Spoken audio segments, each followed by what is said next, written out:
회계를 우리 공부할 때 제일 첫 번째에 회계를 순서, 회계 순환 과정이죠. 회계 순환 과정은 어떻게 되냐면 우리가 회계라는 것은 어떤 걸 회계라고 했어요. 어떠한 정보 이용자한테 제공해 주는 거야. 그 정보 이용자에 대해서 먼저 시간에 설명을 드렸죠. 근데 이런 정보를 만들기 위해서는 어떠한 계산 단위가 필요하다고 했죠. 그 계산 단위를 우리가 뭐라면 영어의 T자의 모양을 가지고 계정이라고 했어요. 계정.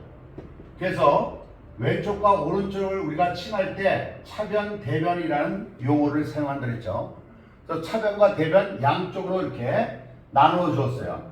그러니까 우리는 이 계정의 이름을 갖다가 가장 중요시하는데 이 계정 과목을 어려워더라고 많이 하질 않는 거예요. 그러니까 용어 설명을 여러분들한테 설명드리는데 계정의 이름을 갖다가 계정 과목이라고 부른다고. 그러니까 우리 친구랑 친해지기 위해서 가장 중요한 거는 친구의 이름을 자주 불러주듯이 계정의 이름을 자주 불러줘야 돼. 그래서 이 계정 과목을 크게 나누면 두 가지로 나눈다 그랬죠. 첫 번째는 재무상태표라는 계정 과목과 그 다음에 손익계산서라는 계정 과목으로 나눈다 그랬어요. 계정 과목, 손익계산서로 나눠주는 거예요. 그래서 재무상태표, 차변, 대변의 자산과 부채와 자본이라는 계정과로 나눠준다고 그랬죠. 네, 이렇게 나눠주는 거예요. 모양이 이렇게 생겼어요. 손익계산서는 차변의 비용이고 대변의 수익을 적어준다고 그랬죠. 그래서 비용과 수익을 이렇게 기록을 해줘서 당기의 순이익을 이렇게 이익을 계산해 주는 거예요. 그래서 당기 순이익을 계산을 해준다 그랬습니다. 우리가 지금 먼저 시간에 다 배웠던 부분들이기 때문에 지금은 간략하게 설명을 드리죠. 그런데 재무상태표에 자산부채 자본이 있다. 그래서 재무상태표는 어떤 거냐? 이거 시험에 나온다 그랬죠. 일정 시점에 기업의 재무상태를 파악을 해주는 거다. 그럼 재무상태가 뭐냐? 바로 이거의 상태야. 뭐? 자산, 부채, 자본의 상태다. 자산, 부채, 자본의 상태를 재무상태로 한다. 그럼 얘는 뭐냐? 얘는 일정 기간 동안에 경영성적을 파악하는 거예요. 경영성적이 뭐냐? 얼마큼 벌고 얼마큼 썼냐? 벌어들인 돈, 수익. 그 벌기 위해서 쓴 돈을 비용이라고 했죠. 그래서 우리가 중요한 것은 이렇게 자산, 부채, 자본, 수익, 비용, 계정 과목을 파악을 하는 거예요. 근데 내가 여러분들한테 이거 몇 가지 설명했죠? 둘 다 합쳐서? 네? 네. 아니, 이것까지 전부 다 수익과 비용을 전부 다 해서? 에이, 아니죠. 80개 했죠, 80개. 수익, 비용까지 전부 다 해서. 가장 기본적인 계정 과목 80개만 여러분들이 달달달달 한다면 우리는 회계를 아주 쉽게 배울 수 있는 거죠. 근데 이걸 모르는 거야. 자산부채, 자본, 수익, 비용, 이름표를 뭐라고 부르냐. 이걸 정확히 알아야 되는데 이걸 정확히 알지 못하고 간혹가다 우리보다 먼저 살다간 그네들이 만들어 놓은 걸 가지고 사용해야 되는데 우리가 박사가 되지 막 스스로 막 만들어내. 그러니까 틀린 답이 되는 거예요. 그래서 우리는 자산부채, 자본, 수익, 비용, 계정 과목부터 정확히 알아야 된다. 그래서 지금 다시 여러분한테 계정 과목을 설명을 드리기 전에 자 먼저 한번 이제 봐봐요. 우리가 여기에 나와 있는 계정 과목을 조금 아까 어떤 개념은 자산과 부채와 자본과 수익과 비용 계정이 재무상태표라는 계정과 손익계산서 계정이 기록되는 거라고 했잖아요. 근데 이런 자산부채 자본이 증가하거나 감소하는 현상을 우리 뭐라고 부르냐면 거래라고 한다 그랬죠. 거래. 근데 이 거래는 일반 사회에서 말하는 거래, 일반적인 거래가 있고 회계상의 거래가 있다. 근데 회계상의 거래는 뭐냐? 이거야 이거. 자산부채 자본이 증가하거나 감소하면 무조건 다 거래야. 그러니까 회계상의 거래가 있고 일반적인 거래라는 것은 자산부채 자본이 증가하거나 감소하지 않아도 얘는 어떤 것들이 있냐면 이런 것들이 있죠. 뭐 주문한다거나 계약했다거나 또는 채용하기로 했다거나 또는 뭐 보관한다거나 또는 뭐 저당을 잡거나 담보 설정하는 거죠. 이게 담보 설정하거나 이런 것들 또 무슨 약속을 했다거나 이런 것들은 자산자산이 증가하거나 감소하지 않았어. 그렇지만 회계상의 일반적인 거래에서는, 일반적인 사회에서는 이런 것도 거래라고 하죠. 근데 회계상에 이런 거래라고 하지 않는 거예요. 그래서 이런 거래가 발생에 대한 뭘 해주냐면 붕괴를 해준 거야. 붕괴. 이 붕괴를 해준 다음에 그 붕괴한 것을 갖다가 옮겨 적는 걸 우리 전기라고 그러는데, 붕괴하는 장부를 우리 뭐라 그랬어요? 붕괴장이라고 그랬죠. 붕괴장. 이 붕괴장은 실질적으로 실무에서는 어떤 걸 사용하냐면 전표를 사용하는 거야. 전표. 이 전표에는 일반적인 3전표 제도가 있어요. 3개의 전표다 그래가지고 입금 전표가 있고 출금 전표가 있고 대체 전표가 있어. 뭐 이거 어려운 말이 아니에요. 입금, 돈이 들어온 거, 현금이 들어오면 입금 전패, 현금이 나가면 출금 전패, 현금과 관련이 없으면 대체 전패 적어준 거야. 그래서 얘는 색깔이 있어. 얘는 적색, 빨간색, 얘는 청색, 파란색, 얘는 흑색이에요. 일반적으로 우리가 옛날서부터 장부를 작성할 때는 검정 색깔로, 옛날에 붓으로 장부를 작성했잖아요. 그러니까 붓으로 쓰는 거 먹물이잖아. 검정색이에요. 일반적으로. 그래서 일반적인 것은 까만색으로 쓰는 겁니다. 근데 특별한 경우에 빨간색과 파란색을 쓰는 거예요. 왜? 눈에 잘 띄기 때문에. 그러니까 일반적으로 수정을 할 때는 그전 옛날에 좀 더 빨간 색깔로 수정을 했어요. 그래서 전기를 해주는데 전기는 어디냐? 총계정 원장에다 해주는 거예요. 총계정 원장에다가. 그럼 총계정 원장, 이 총자가 뭐냐? 한문으로 말하면 모두 총자야. 그러니까 다시 말하면 계정이 모든 게 다 들어있는 장부. 뭐 계정 뭐가 있다 그랬어요? 조금 아까 자산이 있고 부채가 있고 자본이 있고 수익이 있고 비용이 있다 그랬잖아요. 이렇게 자산자본 수익 등이 전부 다 한꺼번에 나타나는 장부책을 총계정 원자라는 거예요. 그래서 이 분계장과 얘와 얘는 굉장히 중요한 장부야. 그래서 이게 주요부라고 그래. 주요부. 이걸 주요부라고 그래. 그러니까 다음 중 주요부끼리 엮인 것은 그러면 분계장과 총계정 원장이야. 이건 꼭 시험에 나오니까 여러분들이 꼭 암기를 하셔야 돼요. 얘는 기업회계 시험에는 무조건 나와요. 이거는 기업회계 상급에서 무조건 나오는 문제입니다. 이게. 그러면 중요한 장부에 보조적인 역할을 해준 장부가 뭐냐? 걔가 보조부예요. 근데 지금 여기서 여기까지 설명하기는 그렇고 이런 부분에 대해서 여러분들이 알고 지나가야 된다. 그럼 붕괴는 뭐냐? 붕괴를 어떻게 해주냐? 이게 붕괴를 어떻게 해주냐? 이 붕괴하는 방법이 바로 뭐냐면 거래의 8요소입니다. 거래의 8요소, 8가지 요소라 이거죠.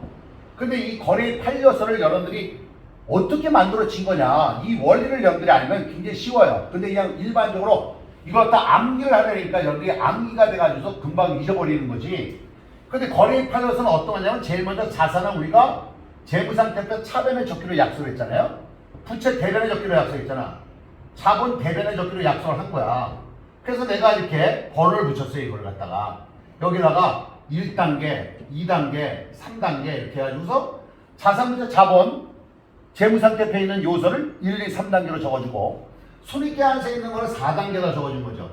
그러니까 비용과 수익은 대변에 이렇게, 비용은 차변, 수익은 대변에 이게 적어주면 이제 거래의 8요소를 만드는 원리가 나타나는 거예요.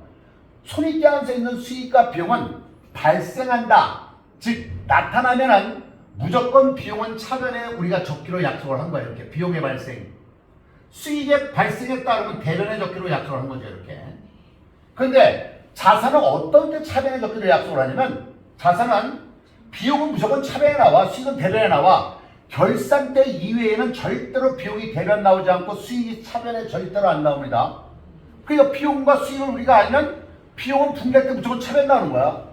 수익은 대변에 나오는 거야. 절대로 변하지 않아요. 그런데 자산은 어떡하냐? 얘는 차변에 대변에 나올 수 있어. 차변도 나올 수 있고 대변도 나올 수 있고, 부채와 자본도 마찬가지로 대변에 나올 수도 있고 차변에 나올 수도 있어. 근데 어떤 때? 증가를 하면 차변에, 감소하면 대변에. 증가한다는 게 뭐예요? 자산이 늘어난 거야. 다시 말하면 자산이 들어왔다. 그럼 자산의 제일 첫 번째 계정가액이 뭐냐? 현금이야. 현금을 예를 들면 이거죠. 현금이 들어오면 차변, 현금이 나가면 감소했으니까 대변에. 그걸 갖다 우리가 요소를 뭐라 그러냐? 자산의 증가, 자산의 감소라고 불러요. 그게 거래 요소예요. 그래서 거래는 8가지 요소가 있는데 자산의 증가, 자산의 감소. 이게 1단계야. 그 다음에 부채의 증가. 얘는 증가하면 대변에. 얘가 감소하면 차변에 적어라. 부채는 뭐예요? 남한테 갚아야 할 거라 이거야. 그 갚을 걸 갚으면 차변에 기록해라 이거지. 남한테 꼬았으면, 즉 갚을 게 늘어났으면 대변에 적고, 그걸 갚았어. 그럼 차변에 적어라 이거야.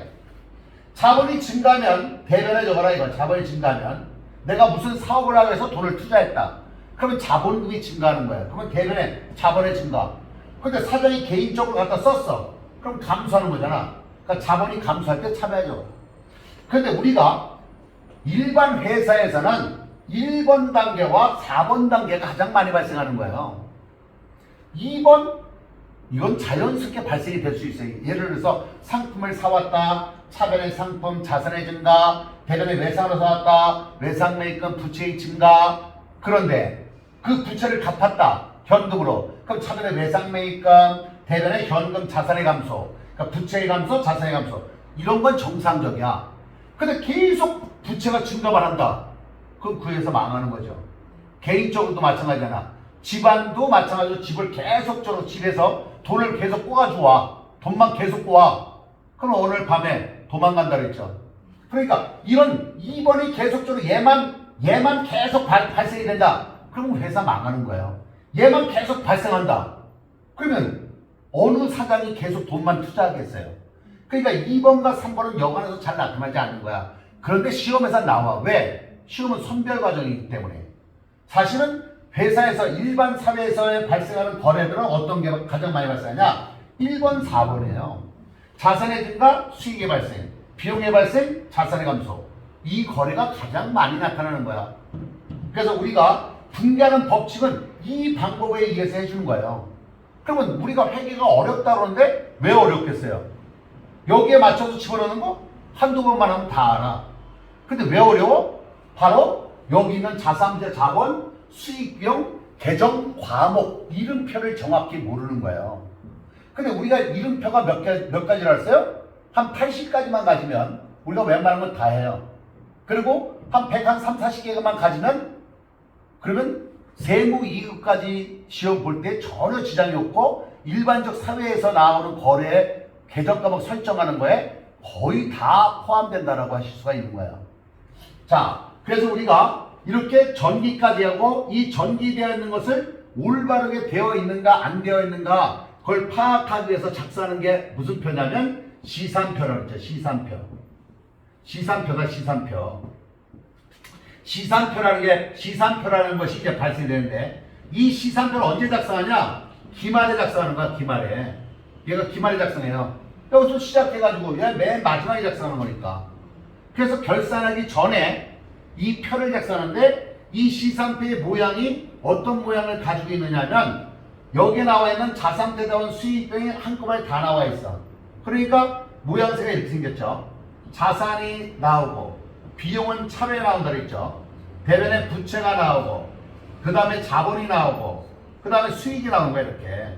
그래서 차변 대변이 어떻다? 항상 같다 그랬죠. 비용이 이만큼이고 이렇게 생겼어요. 이렇게. 그럼 얘는 기말이라고 했잖아요. 그럼 여기 나와 있는 이것이 자산이 기말이야. 얘도 기말이죠. 그럼 부채는 뭐야? 얘는 자산에서 부채를 빼면 자본이 이만큼 되는데 요만큼 있잖아. 요게 바로 뭐냐? 기초자본하고 기말자본하고 비교를 하는 거야 이렇게. 그래서 기초자본이 크냐 기말자본이 크냐에 따라서 요만큼이 단기순 이익이 발생이 되고 비용과 수익을 비교해봐서 요만큼이 순이익이 생긴 거죠. 그렇게 손익법, 수익과 비용을 가지고 순이익, 순손실을 계산하는 방법이 손익법이고 기말자본과 기초자본을 비교해서 계산하는 게 재산법이야. 그러니까 재산법과 손익법에서 나타나는 단기순서는 이렇게 같은 거죠. 그래서 항상 차자변이 같게 된다. 그래서 우리 시산표는 스스로의 자기 검증 기능을 가지고 있어요. 차자변이 안 맞았다. 그럼 여기에 이 과정에 뭔가가 잘못됐다는 걸 이 표로 우리가 파악을 할 수가 있는 거다. 그것만 염두에 알아두시면 되겠어요.